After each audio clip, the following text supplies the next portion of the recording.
길었던 추석 연휴가 끝나고 여야는 추석 밥상 민심에 대해 엇갈린 평가를 내놨습니다. 연휴 내내 여야는 이재명 대통령 부부의 예능 프로그램 출연을 두고 거친 공방을 이어간 가운데 다음 주부터는 국정감사가 시작됩니다. 황상현 기자가 배종찬 인사이트K 소장과 함께 관련 소식 분석해드립니다. 길었던 추석 연휴가 끝이 났습니다. 명절이 지나면 늘 나오는 얘기지만 여야의 평가는 극명하게 엇갈렸습니다. 배 소장님, 이 같은 평가에 대해서 어떻게 보십니까? 그렇습니다. 말 그대로 서로 간의 생각이 완전히 다른 겁니다. 극과 극이죠. 정말 정치 세력의 진영의 양극화가 돼 있다. 완전히 진영 간의 극한 대립 국면이 만들어지는 것이 사실 추석 명절은 가족들이 모이고 친척들이 함께하는 그런 화합이죠. 네. 근데 정치권만은 그런 화합의 보름달을 보기가 너무나 힘들었던 것으로 보입니다. 자, 추석 연휴 내내 말씀하신 대로 이재명 대통령 부부의 예능 방송 출연을 놓고 여야가 고소고발전을 이어갔어요.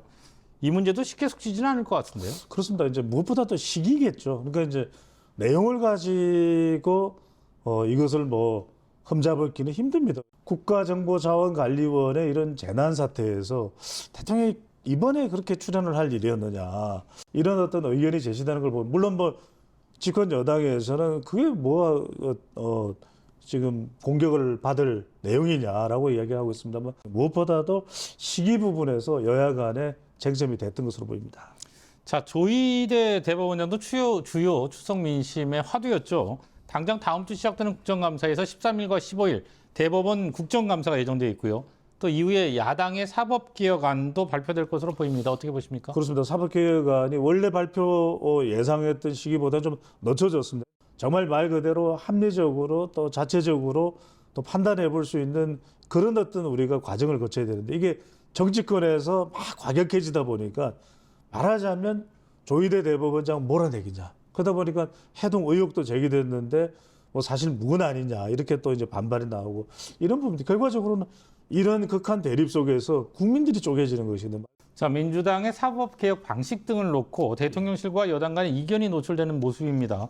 속도와 온도차가 있다고 우상호 정무수석이 공개적으로 얘기하기도 했는데 이 부분은 어떻게 보세요? 그렇습니다. 그러니까 이제 사법부의 본질적인 거는 뭐냐면 사법부가 제대로 기능을 할 수 있도록 하는 것, 그거 아니겠습니까? 그 이상도 그 이하도 아닐 텐데 어떻게 보면은 진정하게 사법부의 그 내용의 변화를 개선을 원하는 것인지 아니면 정치적으로 지난 대선 과정에서의 못 막았던 부분들을 도려내기 위한 것인지 이러다 보니까 해결책이 안 생기는 것이거든요. 마찬가지로 검찰 조직 개편도 마찬가지예요.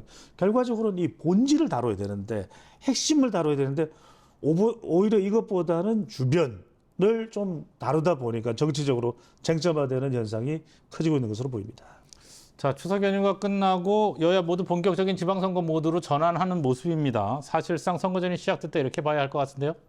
그렇습니다. 이미 시작됐다고 봐야 될 것 같고 여러 가지 종합적으로 현 시점에서 판단한다면 탄핵 국면에 있었죠. 그리고 불과 대선 이후에 1년 그리고 조금 더 지나고 난 시점에 바로 지방선거거든요. 그러면 집권 여당이 상당히 또 유리할 수밖에 없는 그런 구도입니다. 결국 지방선거에 영향을 미칠 수밖에 없는 것은 대통령의 국정수행이 어떤 평가를 받느냐 또 중요한 것이 경제입니다. 정말 역대 그 어느 때보다도 치열한 접전이 펼쳐지는 지방선거가 될 것으로 예상이 됩니다.